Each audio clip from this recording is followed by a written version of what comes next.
ये भारत का सबसे खतरनाक आदमी है। हजारों उपद्रवियों ने उसे घेर लिया। उसे जरा भी डर नहीं था, बस उसके चेहरे पर बेरुखी थी। उसने एक कुर्सी उठाई, सबके सामने बड़े आराम से बैठ गया और खौलता पानी पीने लगा। उसे किसी की परवाह नहीं थी। उपद्रवी भड़क गए, उस पर टूट पड़े। इतना खतरनाक आदमी कि यमराज भी उससे किनारा कर ले। तुम लोगों ने उसे क्यों छेड़ा? वह आदमी बड़ी शांति से गैटलिंग गन के पास गया। उपद्रवियों के होश उड़ गए। वह गोली चलाने ही वाला था कि उसे लगा ये बंदूक उसके लिए नहीं है, क्योंकि उसे छोटी गोलियां पसंद नहीं। उसने गैटलिंग गन हटा दी और पास की गाड़ी पकड़ ली। फिर उसमें से बड़े बड़े हथियार निकाले और एक रिंच उठाया। अब उसने असली रूप दिखाया। वहां रहने वाले only the children you are taking every day बहुत खतरनाक है। यह आदमी कोई और नहीं, योद्धा राघव था। अपनी जीत से वह ऊब गया था, इसलिए उसने जेल जाने का फैसला किया। जेल पहुंचकर राघव ने अपना राज कायम कर लिया। लोग उसे 108 नंबर से बुलाते थे।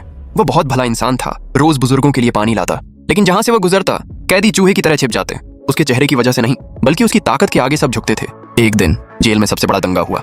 हजारों वार्डन भी काबू नहीं कर पाए। उस भगदड़ में एक उपद्रवी ने बुजुर्ग की बाल्टी पलट दी। बाल्टी गिरने ही वाली थी कि अचानक एक हाथ आया, जिस पर डरावने गोदने थे। अब मुश्किल खड़ी हो गई। उन्हें पता नहीं था कि किससे पंगा लिया है। राघव ने हाथ बढ़ाया, बोला, जाकर पानी भरो और आकर घुटने टेको। लेकिन नए कैदी उसे नहीं जानते थे। बोले, दूर हट यहाँ से, नहीं तो पीट पीट कर अधमरा कर देंगे। तभी और नए कैदी आ गए, बड़े बड़े हथियार लेकर राघव पर झपटे। लेकिन अगले ही पल 10 सेकंड भी नहीं बीते थे, जमीन पर ढेर सारी लाशें बिछ गईं।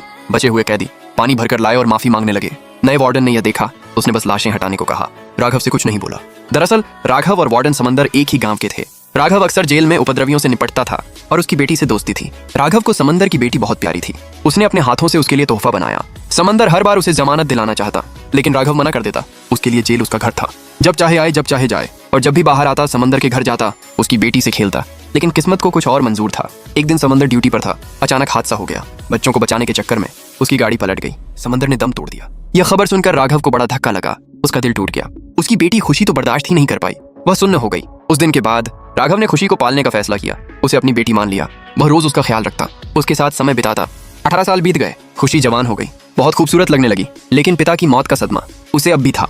कभी थोड़ी सी परेशानी हुई तो उसकी सांस फूल जाती। उसका डर दूर करने के लिए राघव ने उसे कसरत करवाई, शरीर मजबूत बनाने को कहा, खुद को बदलने को कहा।